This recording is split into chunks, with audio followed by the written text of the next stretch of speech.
12 ममालिक ने हिस्सा लिया था। 2 ग्रुप्स बने थे। हमने ये सारी टीमों को शिकस्त दी। फाइनल में हमने काज़ाकिस्तान के साथ हमारा मुकाबला हुआ। अज़रबैजान को पहले जीता क्योंकि वो बहुत बड़ी टीम थी। ये बड़ी प्रोफेशनल गेम है। ये ओलंपिक का हिस्सा रही है। 5 ओलंपिक्स में खेली गई है। इसमें ज़्यादा यूरोपियन कंट्रीज जो हैं वो मजबूत हैं। नाजरीन, आज हम बात करेंगे पाकिस्तान के ऐसे खेल की जो शायद अब शहरों में कम दिखाई देता है, मगर देहातों, मेलों ठेलों और दीगर मुकाबलों में अब भी बड़ी दिलचस्पी से खेला जाता है। जी हाँ, हम बात करें रस्साकशी की, जिसे दुनिया टग ऑफ वॉर के नाम से भी जानती है। इस हवाले से अच्छी खबर है, और खबर है पाकिस्तान का ये रवायती जो खेल है बैनुल-अक़वामी सतह पर अपनी धाक बिठा रहा है। हाल ही में अज़रबैजान के दारुल हुकूमत बाकू में होने वाले इंटरनेशनल तुरान कप में पाकिस्तान की रस्साकशी टीम ने जबरदस्त कारकर्दगी का मुजाहिरा करते हुए सिल्वर और ब्रॉन्ज मेडल अपने नाम कर लिया। इन्हीं बासलाहियत खिलाड़ियों में से एक सीनियर कैटेगरी में पाकिस्तान की नुमाइंदगी करने वाले सज्जाद हुसैन आवान सुनो पाकिस्तान है, जिन्होंने न सिर्फ इस मैदान में शानदार कारकर्दगी दिखाई बल्कि पाकिस्तान का नाम आलमी सतह पर रोशन भी किया। और आपको यहाँ पर ये भी बता दें कि सज्जाद जो हैं ये 5 भाई हैं और पांचों जो है कुश्ती के प्लेयर हैं और मुख्तलिफ मुकाबलों में जनाब ये अपना जो है सिक्का भी जमा चुके हैं, अपनी कामयाबियों से लोहा भी मनवा चुके हैं अपनी मेहनत से। तो इनकी कामयाबी के पीछे कितनी मेहनत, कुर्बानी और लगन है, ये आज हम इनसे जानेंगे। और पाकिस्तान में रस्साकशी जैसे खेल को मजीद किस तरह से फरोग दिया जा सकता है। सज्जाद साहब, वेलकम टू सुनो पाकिस्तान। हमारी टीम की तरफ से, इदारे की तरफ से पहले तो मुबारकबाद आपको बहुत ज़्यादा।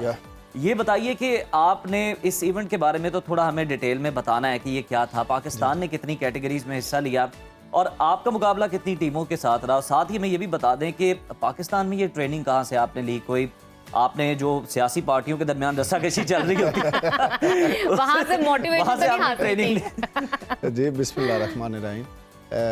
जैसा कि आपने जिक्र किया, ये तुरान कप अज़रबैजान में हुआ, बाकू उनके कैपिटल सिटी में, और 12 ममालिक ने हिस्सा लिया था, जिसमें हमारा 2 ग्रुप्स बने थे। हमारे ग्रुप में अज़रबैजान, तुर्की, अफ्रीका, ईरान और काज़ाकिस्तान शामिल था जी। तो हमने ये सारी टीमों को शिकस्त दी और फाइनल में हमने काज़ाकिस्तान के साथ हमारा मुकाबला हुआ, जो कि काफ़ी दिलचस्प रहा। लेकिन वो थोड़े टेक्निकली बिना पर हमारे लड़के लूज कर गए और हम जो है वो गोल्ड से फाइनल तो गोल्ड से थोड़ा दूर हो।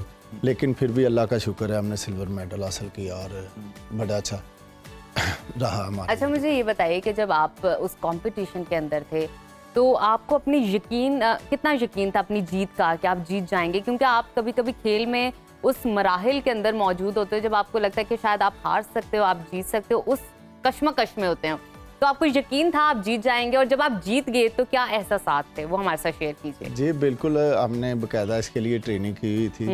हमारे कोच मलिक इमदाद पहलवान जो हमारे वालिद भी हैं, उन्होंने भरपूर हमें ट्रेनिंग करवाई हुई थी।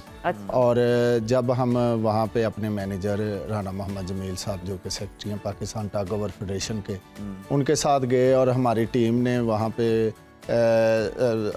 कंपैरिजन किया दूसरी टीम के साथ कि यार अगर हम ये इस टेक्निक के साथ खेल रहे हैं, हम अगर इस टेक्निक के साथ खेलें तो हम लाजमी जो है इधर इंशाल्लाह जीतेंगे।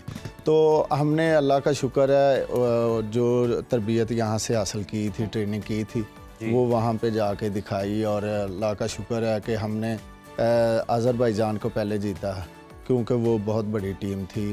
वो वर्ल्ड चैम्पियनशिप की ब्रॉन्ज मेडल टीम थी और हमारे लिए ये काफ़ी मुश्किल था। फिर उसके बाद हमारा जो है अफ्रीका के साथ मुकाबला था। फिर अफ्रीका के अलावा तुर्की के साथ हमारा बहुत टफ मुकाबला हुआ। सबसे ज़्यादा जो मुश्किल मुकाबला था, जैसा कि आपने कहा, वो ईरान के साथ। ईरान के साथ, हाँ, ईरान के लड़के जो हैं वो काफ़ी हाइटेड लड़के थे और बड़े जानदार। ईरानी पहलवान भी मशहूर हैं माजी में बड़े। जी जी, उनका कौमी खेल है पहलवान। आपने जानदार का जिक्र किया, मैं इसी से जानना चाहूंगी, टग ऑफ वॉर का जब भी माइंड में आता है तो यही आता है कि आपको जोर लगाना है, खींचना है, जानदार होना पड़ेगा। कोई ना कोई स्ट्रेटजी भी होती होगी जो गेम का हिस्सा होती होगी। वो स्ट्रेटजी क्या है, हमारे साथ शेयर कीजिए। जी, अमूमी तौर पे हम लोग समझते हैं कि ये टग ऑफ वॉर सिर्फ जोर का काम है। जी जी, जो ज्यादा जोर लगाएगा वो जीत जाएगा। लेकिन ऐसा नहीं है। जैसा कि आप देखते हैं कॉलेजेस, यूनिवर्सिटीज़ में जो बारी बारी ओवर वेटेड लड़के लड़कियां होते हैं उन्हें सेलेक्ट कर लिया जाता बिल्कुल ऐसे ही है, हाँ। टग ऑफ वार के लिए कि ये इजीली जीत जाएंगे, लेकिन ऐसा नहीं है। ऐसा नहीं अच्छा। है। आप देखें कि हमारा तकरीबन 480 केजी वेट था 6 प्लेयर्स का टीम का, ओके। और ईरानी जो वो 600 के पास थे, एक लड़का उनका 100 केजी का तकरीबन, लेकिन हमने उन्हें टेक्निकली जो है ना वो शिकस्त दी है।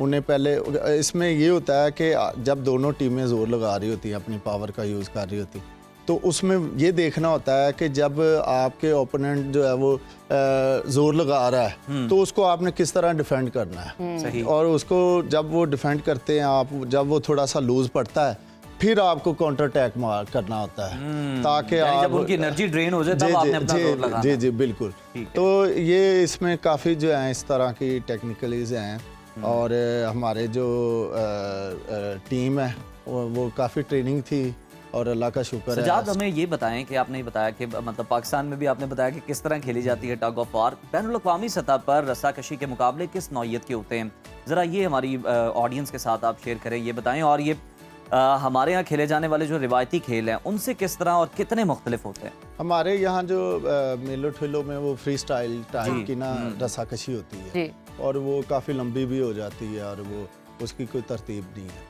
जबकि इंटरनेशनली सतह पर ये बड़ी प्रोफेशनल गेम है, और ये ओलंपिक का हिस्सा रही है, 5 ओलंपिक्स में खेली गई है, और ये जो है वो इसमें ज़्यादा यूरोपियन कंट्रीज़ जो हैं वो मजबूत हैं, जर्मनी, हॉलैंड, फिनलैंड, इस तरह के स्वीडन, ये जो कंट्रीज़ हैं बहुत इसमें वर्ल्ड चैम्पियन लेवल की टीमें हैं। सही। तो ये बहुत ज़्यादा डिफ़िकल्ट है वर्ल्ड वाइड जो है ना, आप इसको जब देखें इंटरनेट पे सर्च करें तो ये काफ़ी टेक्निकल गेम है टग ऑफ वार। बिल्कुल ठीक है, बिल्कुल ठीक है, लेकिन टेक्निकल गेम है और आपने बिल्कुल टेक्निक का सहारा लेकर जो है वो ये मेडल हासिल किए हैं, और जो कमियां कोताहियां थोड़ी बहुत रह गई हैं उन पे यकीनन आपने सीखा होगा, उस पर काबू पाके आप इंशाल्लाह अगली बार पाकिस्तान के लिए गोल्ड भी लाएंगे। हमारी बहुत सारी बेस्ट विशेस हैं। बहुत शुक्रिया सजाद, आपने हमें ज्वाइन किया।